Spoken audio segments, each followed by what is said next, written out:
Baik, hari ini saya akan berbagi video tentang bagaimana cara atau langkah bijak bagi kita untuk mengikuti seminar virtual atau webinar.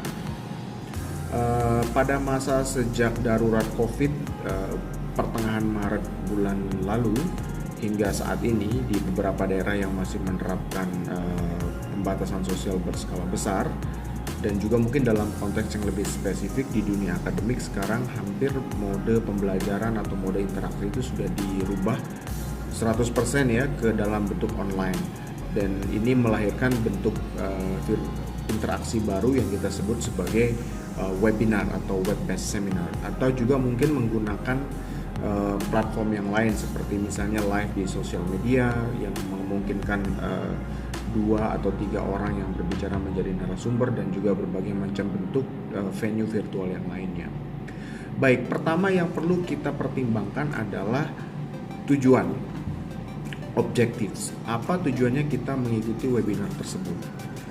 Kalau kita memperhatikan mungkin di akun media sosial kita berseliweran berbagai macam flyer, broadcast, informasi, short video, dan juga tawaran untuk mengikuti webinar secara gratis. Nah, ini merupakan salah satu peluang bagi kita untuk bertumbuh di dalam dunia pengetahuan melalui webinar-webinar ini pada saat kita sedang melalui masa yang disebut dengan masa pembatasan sosial berskala besar yang memungkinkan kita untuk lebih banyak di rumah. Nah, ketimbang di rumah melakukan aktivitas yang tidak ada faedahnya, atau mungkin sudah bosan untuk nonton film, nonton sinetron, main game dan sebagainya, jadi kita mendengarkan webinar-webinar ini. Namun kita perlu membuat tujuan kita menjadi spesifik sehingga kita tidak terdistract oleh berbagai macam tawaran webinar atau seminar-seminar virtual lain yang tidak sesuai dengan apa yang kita butuhkan. Ya, ibaratnya orang sakit, kalau memang sakitnya hanya sakit kepala, tentu kita tidak membutuhkan obat sakit perut dan obat gatal-gatal misalnya, atau sebaliknya ketika kita hanya punya penyakit gatal-gatal, tentu kita tidak membutuhkan obat selain obat gatal tersebut. Jadi kalau memang kita membutuhkan webinar tersebut hanya untuk meningkatkan kemampuan literasi kita misalnya, ya kita mungkin mencari webinar yang tidak begitu spesifik, yang berbau general saja, sehingga kita ketika menjadi peserta tidak begitu merasa asing di dalam webinar tersebut, begitu kan, karena kita sudah memiliki tujuan bahwa saya ingin menambah literasi saja. Kemudian yang paling penting adalah apa sih ending yang kita harapkan ketika kita mengikuti webinar tersebut. Ketika kita sudah memiliki ekspektasi awal kenapa kita mengikuti webinar, tentu kita bisa memilah dan juga bisa menseleksi mana nih yang tepat yang bisa saya ikuti. Karena ini juga merupakan satu standar etik ya, ketika kita sudah terdaftar di dalam webinar tertentu, ketika kita sudah didaftar melakukan registrasi, tentu virtual venue-nya tersebut sudah memarking kita sebagai peserta, dan hak dari peserta yang ingin masuk kita sudah ambil di situ. Jadi etikanya ketika kita sudah terdaftar dan mendaftarkan diri, ya kita harus mengikuti dari awal hingga akhir. Jadi kita betul-betul harus menetapkan tujuan ya. Jadi misalnya kalau dalam konteks kedosenan Anda adalah dosen bahasa Indonesia, maka webinar yang berbau pendidikan bahasa Inggris mungkin saja relevan, tapi tidak begitu terkait secara langsung dengan latar belakang keilmuan atau disiplin yang kita geluti. Atau misalnya ibu-ibu yang doyan jualan online misalnya, tentu webinar yang paling mendekati ekspektasi atau harapannya adalah webinar yang memungkinkan dia memiliki informasi baru tentang bagaimana meningkatkan usaha jarak jauh atau online. Jadi kalau ada webinar yang berbau misalnya metode penelitian kualitatif dan kuantitatif, tentu ini ibu rumah tangga yang melakukan penjualan online tadi tidak begitu relevan, dan bahkan tidak ada relevansinya sama sekali. Kemudian yang kedua adalah prinsip manajemen waktu. Nah, Manajemen waktu ini sangat penting karena tentu 1 kali 24 jam dalam sehari hidup kita bukan hanya untuk webinar ya. Sehingga nanti begitu selesai new normal, kita kembali, pandemi ini telah berlalu, kita mabok webinar gitu kan. Jadi kita harus bisa manajemen waktu dengan baik. Nah, manajemen waktu yang baik ini tentu masing-masing orang punya preferensi dan juga cara yang tersendiri ya. Misalnya di rumah bagi yang sudah menikah kan pasti punya anak, istri. Yang aktivitasnya juga harus kita bagi, ada hak bagi mereka untuk kita berikan perhatian, interaksi bersama, dan juga sama-sama memiliki kesamaan visi untuk membangun kebahagiaan di masa pandemik ini. Kemudian kita juga harus memberikan waktu, misalnya membantu istri menyelesaikan pekerjaan di rumah di sela-sela istirahat untuk melakukan pekerjaan work from home.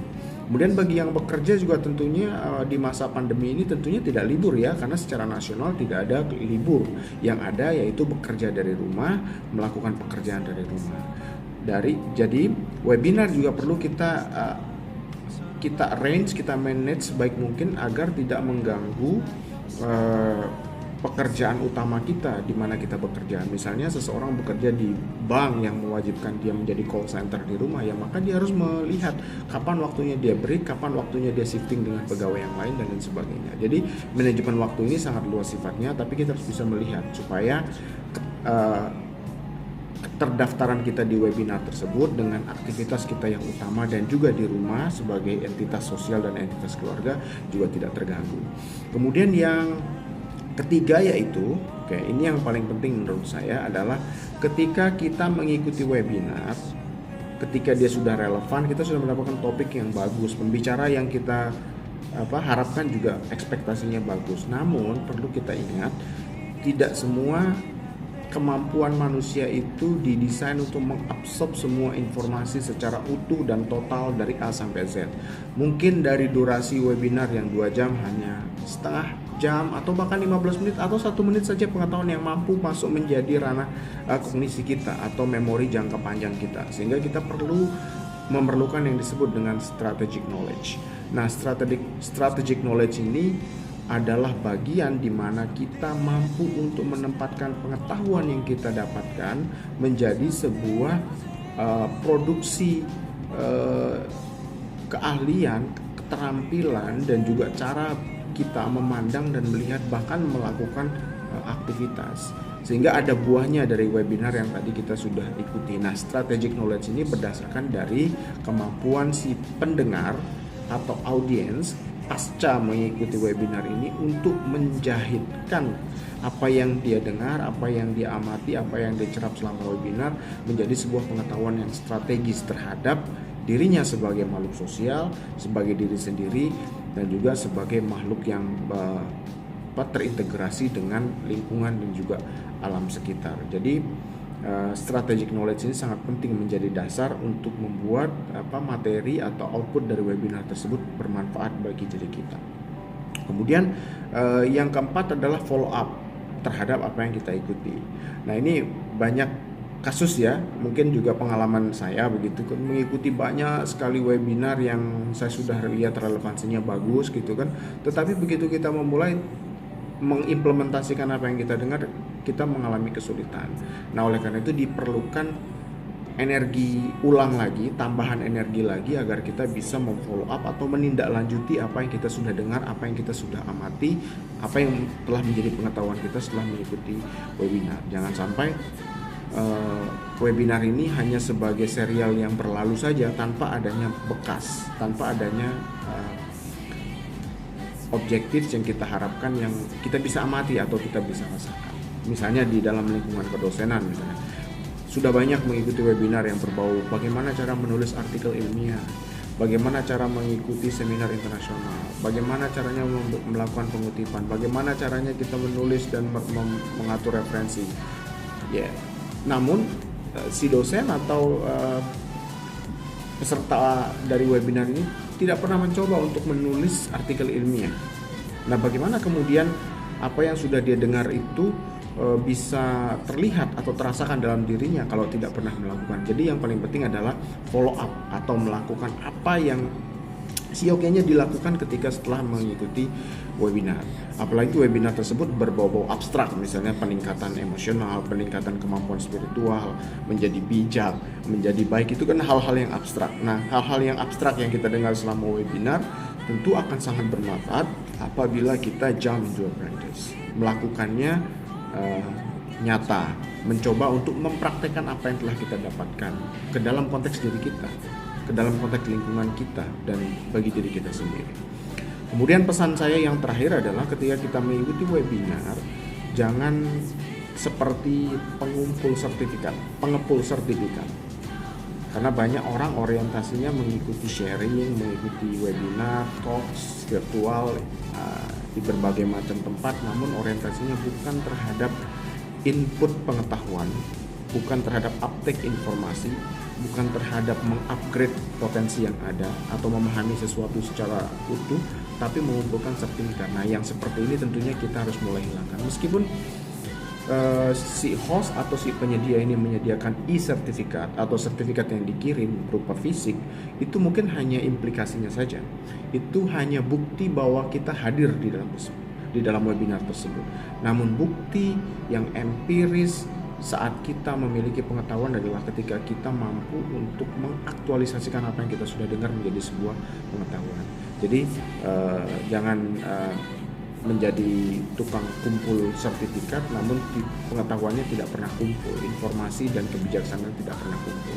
Baik, jadi itu beberapa hal yang perlu menjadi perhatian bagi kita bersama. Semoga pandemi ini cepat berlalu dan kita bisa melakukan seminar, kita bisa melakukan interaksi tatap muka secara langsung secepat mungkin, dan Indonesia dan juga dunia kembali recover dari pandemi global COVID-19 ini. Selamat beraktivitas dan salam sejahtera untuk kita semua. Goodbye.